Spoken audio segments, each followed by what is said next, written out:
Manoloana ny olana maro ateraky ny orana dia nidina teny fotony be ny tanana tany renivohitra Ramatoa Lalao Ravalomanana ho savidina manokana tamin'izany ny fokontany Manaritsoa Atsinanana ao amin'ny boriboritany voalohany izay anatanterahana andrana mahakasika ny tetikasa fanadiovana ireo lakan-drano.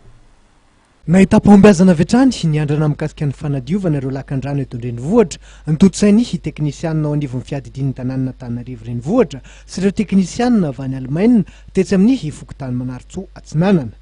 Nidina teny fotony tokoa ny ben'ny tanàna Ramatoa Ravalomanana Lalao nijery akaiky ny fizotry izany asa fanadiovana lakan-drano izany.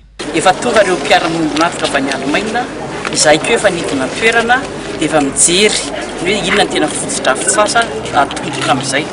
Mampalahelo be any koa satria rehefa nijery izy ireo ilay loto izany dia miaina ao anatin'izany tokoa hoe ny vahoaka.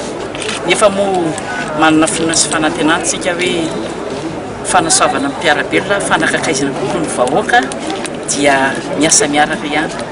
Ny olona rehetra zao efa samy nahita daholo hoe efa nivoatra ny fahadiovana fa ny zavatra ny tena mbola ho atao kasaina dia hoe ny fampianarana ny vahoaka koa zany mba hitandro ny fahadiovana.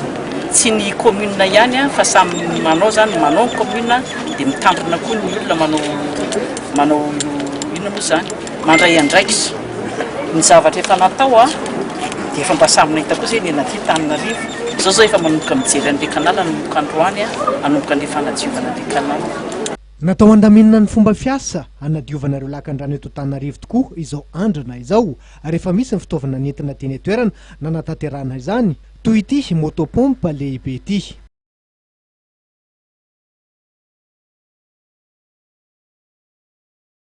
Fantatra nandritra ny fotoana ary fa efa misy ny paikady entina nanatanterahana ny asa rehetra manerina ireo boribory enina ary atomboka tsy ho ela izany asa izany hiatrehana ny fahavaratra sy ny fety izay ho avy.